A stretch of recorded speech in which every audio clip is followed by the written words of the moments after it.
여러분 안녕하십니까? 단카선교회 조기주 목사입니다. 오늘은 이제 하나님의 천지의 조성 또는 천지 만물의 창조 과정 6일간의 하나님의 창조 사역 그 가운데서 다섯 번째 단계에 대해서 말씀을 나누려고 합니다. 이제 이 다섯 번째 단계에 이르기까지, 즉 네 번째 단계에 이르기까지 생물이 살 수 있는 완벽한 자연 환경과 질서들을 만드셨습니다. 그리고 그 자연 환경을 가진 이 지구체를 우주 만물에 연계시킴으로 거기에 포함시킴으로 말미암아서 그 우주에 편입된 지구체로서 징조와 계절과 그리고 날과 해를 이루게 하셨습니다.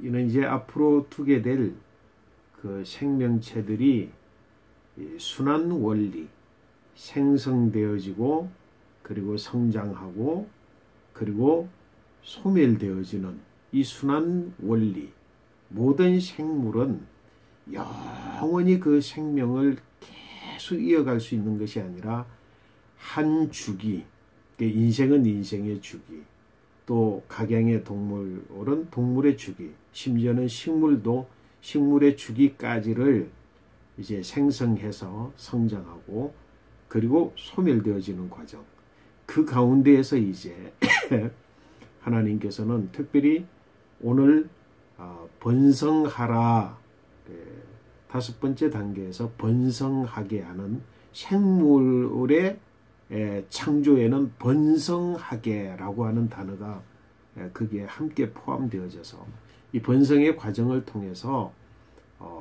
식물은 씨를 통해서 또 동물은 교배를 통해서 그렇게 또 다른 생성을 만들어 두고 자기는 소멸해가는 그런 과정, 그것을 가능하게 하는 법칙과 원리를 하나님께서 완성하신 것, 그것이 네 번째 단계까지 이루신 하나님의 창조의 과정입니다. 이제 네 번째 단계까지 완성을 해두었을 때 샬롬을 이룬 것이죠.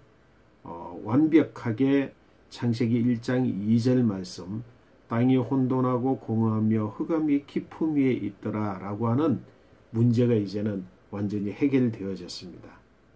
완전히 해결되어져서 일단의 샬롬을 이루었습니다. 일단의 샬롬을 이루어 놓고 보니까 이제는 공허의 문제를 해결하는 것이 아니라 이루어져 있는 공간, 배경, 자연의 환경 속에 필요한 것들, 더 있어야 되어지는 것들, 그런 것들을 하나님이 창조하시는 과정, 그것이 바로 다섯 번째의 하나님의 만물, 천지 만물 창조의 과정이라고 말할 수 있겠습니다. 결국은 하나님이 바다도 구분하시고 땅도 구분하시고 하늘도 구분해 두셨습니다. 그리고 보니까 바다에는 무엇이 있어야 될 것 같고, 그리고 육지에는 무엇이 있어야 될 것 같고, 공중에는 또 무엇이 있어야 될 것 같은 더 필요한 것들, 그런 것들을 하나님이 다섯 번째 단계에서 창조하셨다고 말씀드리는 것입니다. 자, 그러면 하나님께서 이 다섯 번째의 과정이 완성되어졌을 때에 다섯째 날이 지나고 여섯째 날이 밝아오는 그런 날의 변경이 있지만 하나님 보시기에 좋았더라 라고 하는 그런 다섯 번째 단계의 창조의 과정을 엮어서 오늘은 다섯째 날과 그리고 여섯째 날 전반절 오전이라고 하는 그 날 속에 이제 하나님께서 이 공간들을 채워 가시는 창조에 대해서 좀 더 세밀하게 우리가 살펴보려고 합니다. 첫 번째는 오늘 5번째 날 첫 번째 창조의 과정, 오늘 성경의 말씀에 이렇게 기록하고 있습니다. 하나님이 이르시되 물들은 생물을 번성하게 하라. 땅 위 하늘의 궁창에는 새가 나르라 라고 하나님께서 말씀하심으로 이제는 바다와 공중에 있어야 될 것들을 하나님이 창조해 가는 과정이십니다.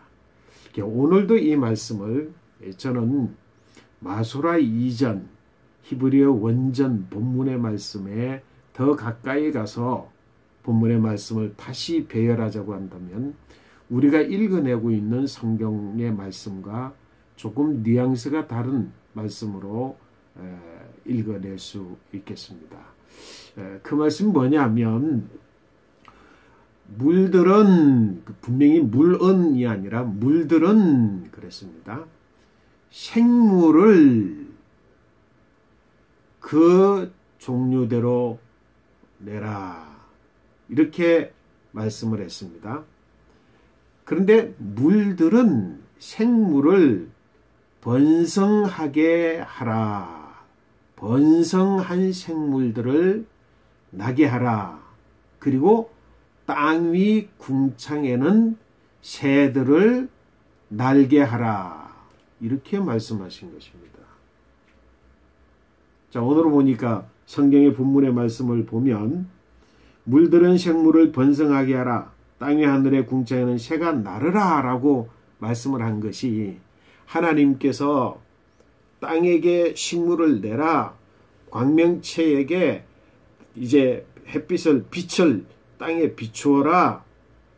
그리고 주관하라. 주관해서 징조와 그리고 날짜와 그리고 여러 가지 것들을 이 세상의 자연 환경들을 주관하라. 이렇게 명령을 하셨던 것처럼 이번에는 물에게 명령을 해서 물은 생물을 내게 하는데 번성하게 할 물속의 생물과 그리고 공중에 나는 새들을 내라라고 하나님 명령하셨다는 것입니다. 다시 말해서 물속에 있는 생물들, 여기에 생물은 물고기와 더불어서 물속에 있는 포유류를 포함하고 있는 것으로 오늘 성경은 기록하고 있습니다. 그리고 공중에 나는 새들을 물은 내라 라고 하나님께서 명령을 하고 계신다는 것입니다. 생물이 어디로부터 왔을까요? 우연하게 물에서부터 생물이 나왔다고 짐승들이 그리고 심지어는 사람까지도 물에서부터 생명체의 그 생물로서의 진화가 되어졌다라고 말들을 하고 있습니다. 그런데 하나님께서는 분명하게 구분하여서 물들은 생물을 내라 그렇게 말씀하셨는데 그 생물은 물고기와 물속에 존재하는 포유류와 그리고 공중에 나는 새까지도 물들을 향해서 내라라고 명령하고 계시는 것을 성경은 기록해 두고 있습니다. 그리고 여섯째 날 낮이 되고 아침이 되어 다섯째 날이 지나고 여섯째 날에 하나님께서는 이번에는 또다시 땅에게 명령하고 계십니다. 땅은 생물을 그 종류대로 내되 가축과 기는 것과 땅의 짐승을 그 종류대로 내라라고 명령하고 계시는 것입니다. 하나님께서는 물의 물고기, 공중의 새, 그리고 땅의 모든 가축과 짐승들을 내고 있는 것을 볼 수 있습니다. 특별히 오늘 재미있는 사실은 뭐냐면 하나님께서 땅은 생물을 내되라고 말씀을 하시면서 가축과 그리고 들짐승들과 구분해서 가축을 구별해서 하나님이 창조해서 내라고 기록하고 있는 것을 볼 수가 있습니다. 습성을 달리함으로 사람이 이제는 키울 수 있는 가축, 그리고 사람을 키우기에 어려운 스스로 독립하여서 야생에서 살아갈 수 있는 그런 짐승, 그걸 하나님께서 구별해서 이렇게 창조해냈음을 성경은 담고, 기록에 담고 있음을 우리는 재미있게 보고 있는 것입니다. 자, 이제 오늘 이와 같이 하나님께서 채워질 공간, 공허의 문제를 해결하는 차원에서 반드시 있어야 될 것들을 이쪽에 있게 하는 게 아니라 공간들을 만들어 놓고 그 공간에 반드시 있어야 될 것들, 샬롬의 조건입니다. 반드시 있어야 될 것들이 있는데 그 공간에 반드시 있어야 될 공간에 있게 하시는 것. 하나님은 두 번째 큰 샬롬의 가정을 이 바로 다섯 번째 단계에서 이루어가게 되셨습니다. 물에는 물고기, 공중에는 새, 그리고 땅에는 가축과 짐승 기는 것들. 하나님께서는 창조하는 과정 속에서 이미 질서에 따라서 샬롬의 원칙에 따라서 하나님이 이와 같이 다섯 번째 창조를 이루어가고 계시는 것입니다.